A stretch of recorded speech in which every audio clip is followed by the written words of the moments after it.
¿Cómo les va? Qué gusto saludarlos este viernes 2 de junio aquí en la UNAM Responde para compartir con ustedes pues una probadita del quehacer universitario a través de sus saberes y también por supuesto de su extensa comunidad.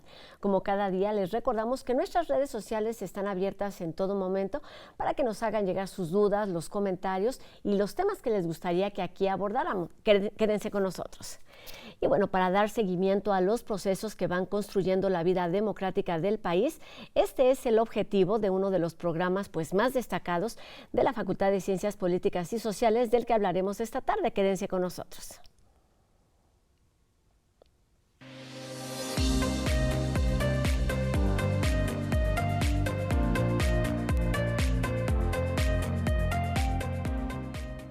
Voto Informado es un programa que nació en el 2015 en la Facultad de Ciencias Políticas y Sociales de la UNAM, que bueno, se ha ido convirtiendo en un referente de credibilidad para las instituciones políticas y electorales del país justo en tiempos electorales.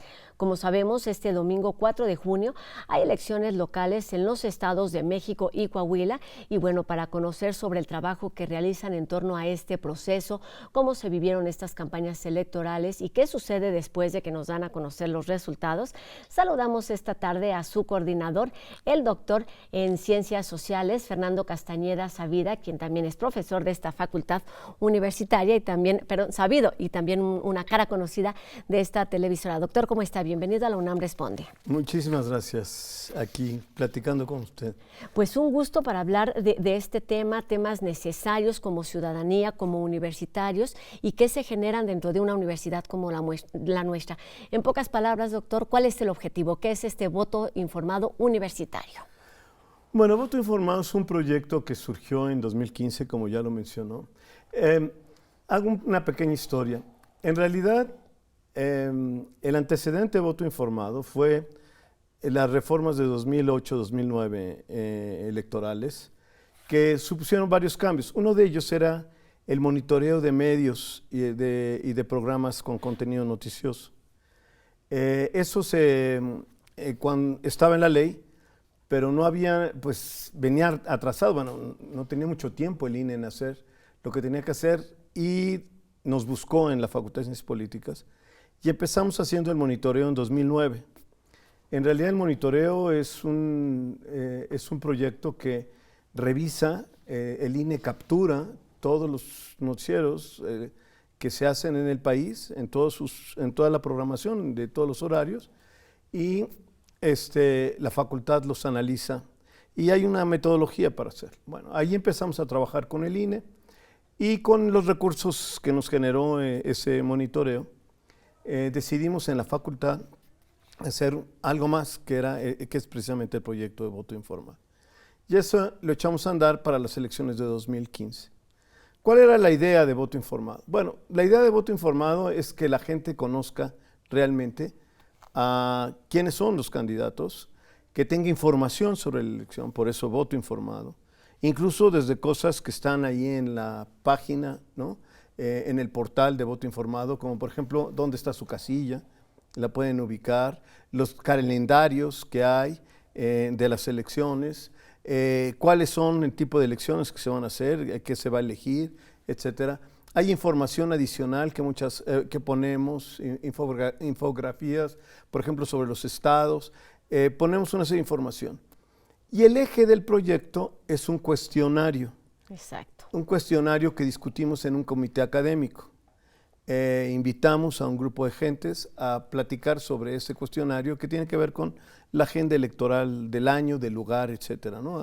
Cuéntanos de este cuestionario que es la base tanto para los candidatos como para la ciudadanía y por supuesto para este voto informado porque es de ahí de donde se desprende la forma de trabajar. Efectivamente, o sea, lo importante es que el ciudadano también puede llenarlo y entonces puede contrastar lo que dice uno de otro. En realidad el cuestionario tiene, digamos, como 7 segmentos. 3 de esos segmentos son más bien información básica, identificación de la persona. Los últimos tienen que ver con la trayectoria del candidato y con datos de localización y esas cosas. Y los otros 5 son, digamos, son preguntas que se forman a través de estos 5 segmentos, 5 bloques. El primero es un bloque que tiene que ver con cómo están viendo la elección. Esto quiere decir, pues, si piensan que las condiciones en que se está llevando la elección son justas, son equitativas, qué problemas hay, etcétera. Ese es un bloque de preguntas que precisamente tiene que ver con las respuestas a muchas cosas que desde que la transición vino a México democrática siempre han sido temas de controversia. Entonces el primer bloque tiene que ver con el ambiente, digamos, en el que se está generando. Pues, muchas veces pues, me parece que no se están aplicando las normas, me parece que pues la contienda no es equitativa, o sea, puede haber muchas cosas ahí de por medio, ¿no? En las condiciones en que se hace la elección. Y bueno, se les pregunta para que se defina claramente, ¿no? Y la propia ciudadanía puede también ver cómo está viendo la elección y si le parece equitativa o no le parece si están de acuerdo o si contrasta con el candidato en el que están pensando. La segunda parte coincidir. son preguntas que están relacionadas con cómo, qué es lo que piensan o esperan de por ejemplo, en este caso, de un gobernador. El gobernador del Estado de México, ¿cómo debe ser el gobernador del Estado de México? ¿No? O sea, una persona honesta, ¿cuáles son sus prioridades? ¿Qué es lo más importante de ese gobernador, etcétera? ¿Cómo debe ser? Esa es otra pregunta. Y el propio gobernador, el candidato a gobernador, pues tiene que responder eso, ¿no? O sea, para mí, ¿no? Debe ser una persona honesta, temas transparente, popular, qué sé yo. Bueno, entonces tiene que tener y ese es también un paquete de preguntas que van orientadas a eso y que también las personas pueden responder. El tercer bloque tiene que ver ya con cuestiones de finanzas, ¿no? Presupuesto, asuntos que son clave en casi todo ejercicio de gobierno. No en casi todo, en todo ejercicio de gobierno. El cuarto tiene que ver con las cuestiones de políticas públicas. Tiene que ver con, pues prácticamente todo, digamos. Tiene que ver con políticas de seguridad, políticas sociales, políticas educativas, políticas medioambientales, políticas urbanas, etcétera. Es un paquete muy grande de preguntas sobre qué es lo que qué es lo que piensan de las políticas, por ejemplo, cuáles son sus prioridades. Ese es un tema muy importante también, en materia de política pública, ¿no? De acuerdo. Y finalmente hay un paquete previo a todo lo que son los segmentos estos, donde establece cuáles son las jerarquías que tiene cada uno en cuanto a su ejercicio de gobierno, ¿no? O sea, qué debe ser las prioridades que debe seguir antes. Estos son los bloques que conforman el cuestionario que da pie pues a esta información que se genera y está ahí en este sitio. En la plataforma de voto informado. Muy bien, doctor. Cuéntenos cómo ha sido la experiencia, cómo se han preparado y cómo han vivido ya este proceso electoral que tiene un punto importante, por supuesto, este domingo 4 de junio. Bueno, la experiencia en general, hemos hecho diferentes tipos.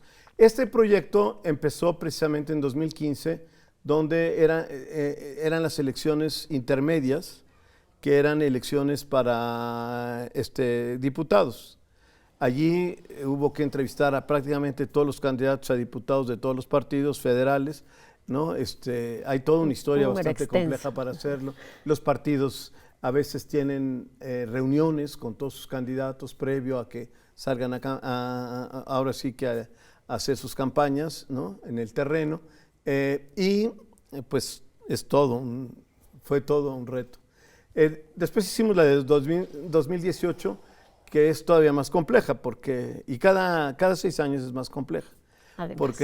Porque, bueno, ya lo han visto, ya lo han oído, la del 24 va a ser la elección más grande que va a haber, y cada 6 años va a ser más grande. La más grande, sí. Y bueno, entonces ha cambiado, pero también hemos hecho elecciones, voto informado para procesos electorales más pequeños, como es este caso, en el que en realidad entrevistamos a los 4 candidatos de Coahuila y a las 2 candidatas del Estado de México. Entonces, unas elecciones más pequeñitas. Fue esa parte que verdaderamente es una parte muy compleja de voto informado, en este caso es más simple. Más simple, pero a mí me parece también que es una especie de microscopio que permite ver de mejor manera lo que está sucediendo, por ejemplo, en el Estado de México en particular, pues que sean 2 mujeres las que están participando para, como candidatas para ser gobernadoras del que sería el 10º estado gobernado por una mujer. Y en el caso de Coahuila, lo que ha sucedido a lo largo de estos meses y principalmente de estos últimos días, en donde pues sí hay candidatos que no quieren declinar, pero sus partidos dicen una cosa distinta. ¿Qué dicen todas estas realidades en términos de la construcción de una democracia? Bueno, es realmente bastante complejo. Habría que pensar que estamos viviendo un ambiente complicado. Yo creo que quienes participaron, mucha gente de la Facultad de Ciencias Políticas participó y de esta universidad, incluido el doctor Jorge Carpizo, que fue rector de nuestra universidad, que participaron en la transición democrática, ¿no? En las reformas que abrieron el camino a la alternancia, como algunos le llaman, se sorprenderían de lo que estamos viviendo, la verdad, ¿no? Y se sorprenderían porque en realidad hay muchas cosas que pareciera que son retrocesos. Lo que está pasando en estos últimos días, evidentemente, pues es una cosa insólita. O sea, a 2 partidos obligarlos a que renuncien a sus candidatos que habían registrado, que están en la boleta, el partido está en la boleta, los candidatos están en la boleta. Bueno, eso no se puede explicar más que ahora sí que por ejercicios de poder, ¿no?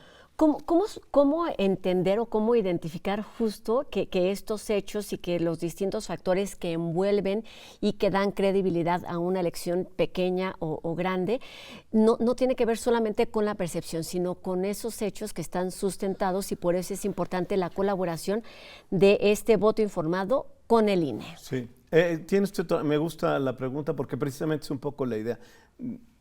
Reducir la incertidumbre y dar credibilidad a los procesos. Miren, hay varias dimensiones de estos problemas. En la democracia siempre hay un nivel de incertidumbre, no es exclusivo de esta, siempre hay un nivel de incertidumbre. En toda democracia hay un cierto nivel de irregularidades, por todo tipo de cosas, por errores, porque hay gente que cree que puede hacerlo de alguna manera. No estoy hablando de México, en la elección que usted me diga, en Estados Unidos, los 200 años o más que tiene de hacer elecciones, hay una historia de irregularidades, de muchas cosas.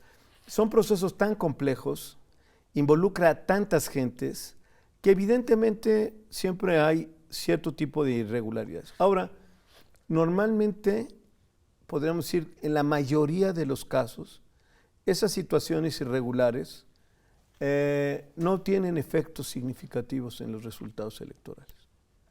Realmente no tienen un peso ni representan nada.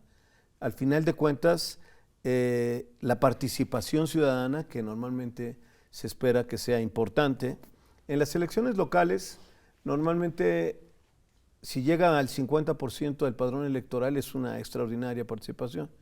En las elecciones federales, normalmente la participación es arriba del 50%.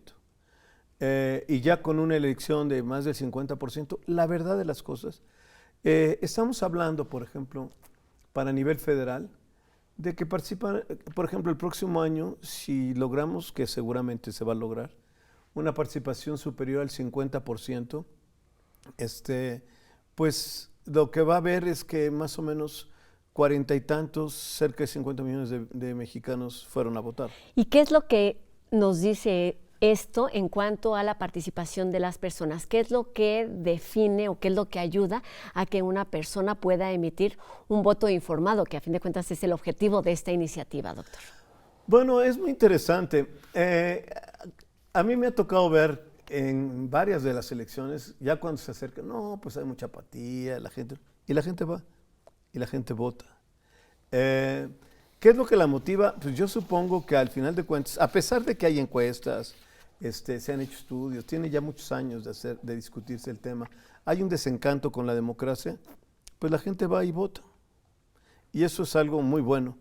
Y sin duda, a pesar de que hay necesidad de mejorar la cultura cívica, a pesar de que hay que mejorar muchas cosas, pues esto habla de que sí, realmente la democracia, por lo menos hasta hoy, digámoslo así, pues la democracia funciona. Funciona porque la gente va. Hay países donde el voto es obligatorio. En América Latina son muchos países que tienen el voto obligatorio. Nosotros no lo tenemos. La gente va libremente a votar. Los que van y votan es porque quieren ir a votar. Van y votan. Y esto es muy interesante porque pues hemos tenido niveles de participación significativos que hacen que esa elección tenga un enorme valor, ¿no? Tenga credibilidad. Estamos llegando al final de la entrevista, doctor, y me gustaría pues resaltar dos cosas importantes. Una, que las elecciones o esta participación no termina justamente el día de las elecciones, como sucederá en el Estado de México y en Coahuila este 4 de junio, sino que continúa, y en este sentido, ¿cuáles son, digamos, las líneas a seguir también desde voto informado para informar a quienes o para comunicar con quienes están atentos a este sitio? Bueno, a ver, sí, las elecciones no terminan por muchas razones. La más importante, y ahí voto, pues haremos nuestro trabajito en el sentido de ofrecer información. Quiénes respondieron el cuestionario, qué es lo que pensaba la gente, etcétera, todas estas cosas, todos los resultados que nosotros tenemos. Al final de cuentas hay una base de datos que es importante. Pero hay que decir una cosa que a veces se pierde y que hoy en esta época, digámoslo así, de situación complicada de la democracia, no se entiende, es que la democracia no es simplemente ir a votar.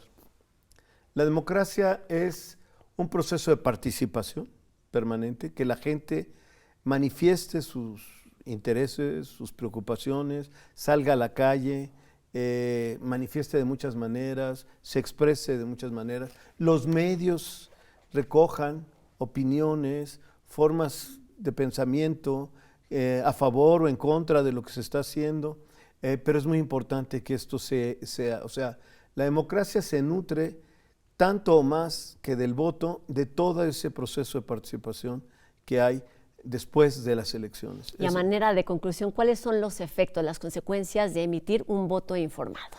Bueno, las consecuencias son pues la democracia como parte fundamental y que la gente pueda hacerlo de manera más informada, más en una época, y concluyo con esto, una época en que ya el discurso ideológico, aunque se explota horriblemente, pierde su valor y su significado, y es más importante que la gente sepa exactamente cuáles son los efectos de una política educativa determinada, cuáles son los efectos de una política económica o una política social o de combate a la pobreza de determinado tipo, cuáles son las consecuencias de toda una serie de cosas, que la gente esté bien informada a propósito de políticas públicas concretas y a propósito de ejercicios de gobierno específicos.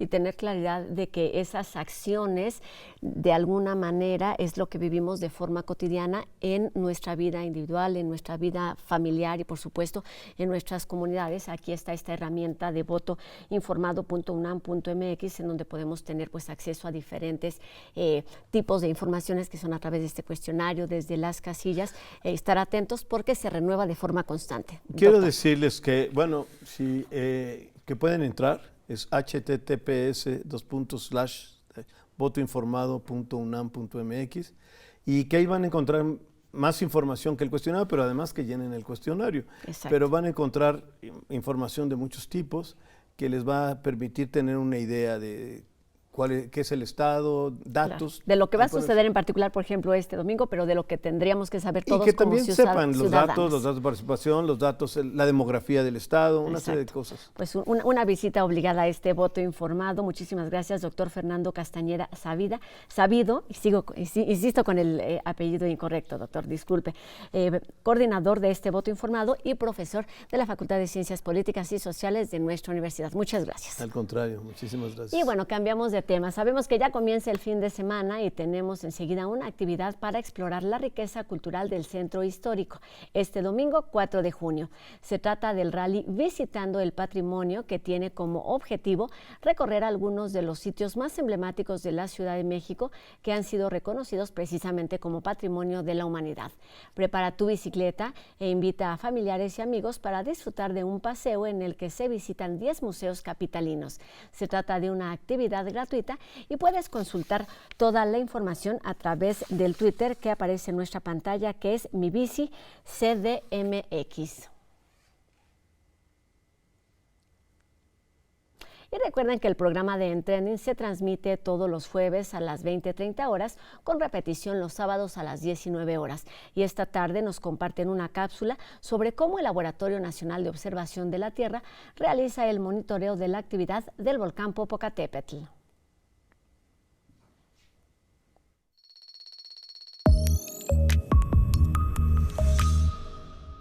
El Laboratorio Nacional de Observación de la Tierra, LANOT, creado en el año 2017, lleva a cabo diversas tareas de monitoreo satelital que genera información vital para actividades de prevención de desastres naturales y protección civil, entre otras.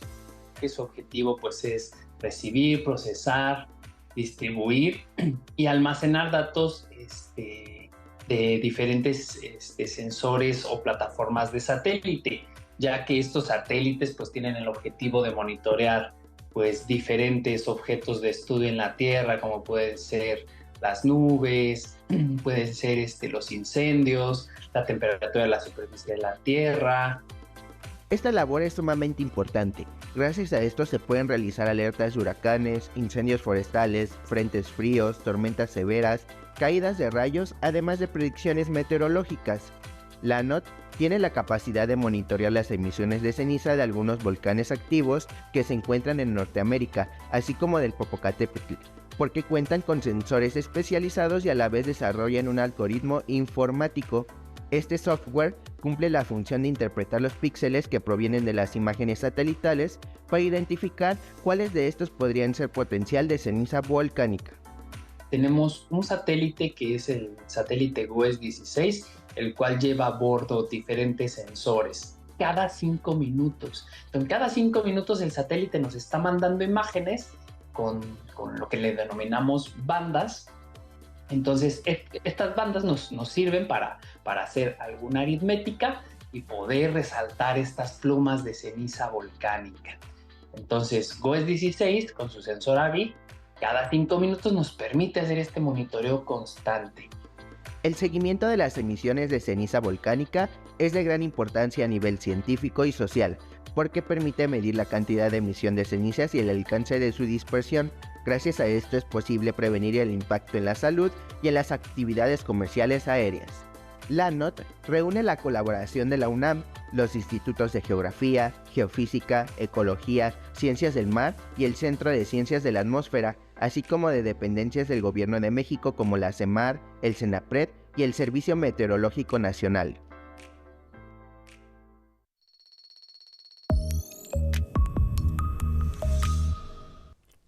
Vamos con Miroslava, que hoy nos cuenta sobre un género musical que se enriqueció sus letras gracias a los movimientos sociales y culturales de mediados del siglo XX.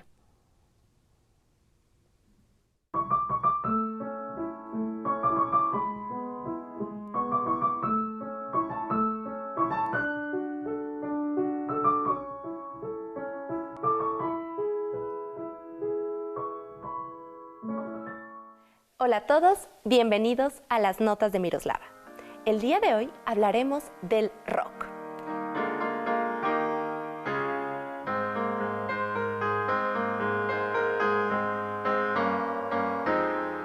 El rock es un amplio género de música popular, originado como rock and roll a principios de la década de 1950.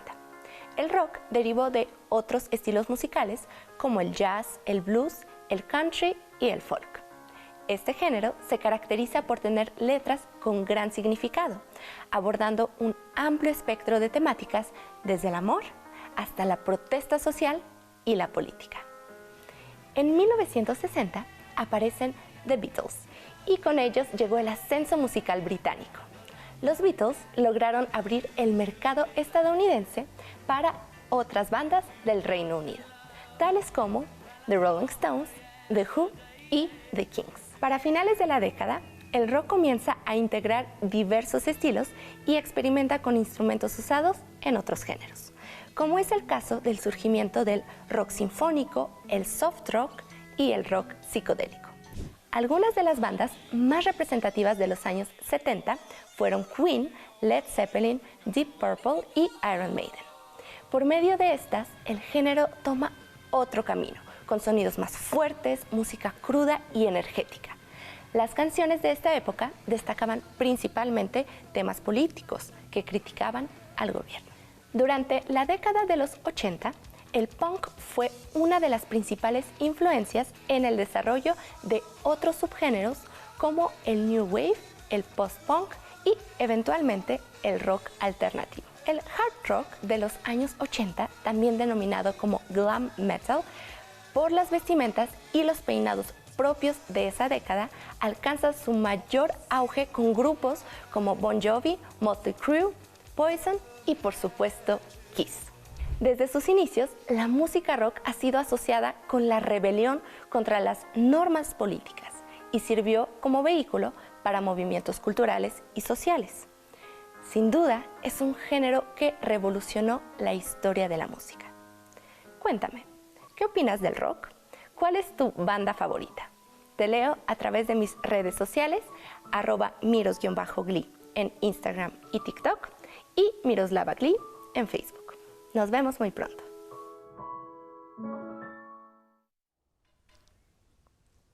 Con esto terminamos nuestro programa de hoy. Agradecemos a Fernanda Ramírez en la lengua de señas y a todos ustedes que nos ven del otro lado de la pantalla. Y los invitamos a que disfruten su fin de semana y que nos encontremos de nueva cuenta el próximo lunes en punto de las 2:30 en una nueva emisión de La UNAM Responde, por supuesto aquí en TV UNAM. Adiós.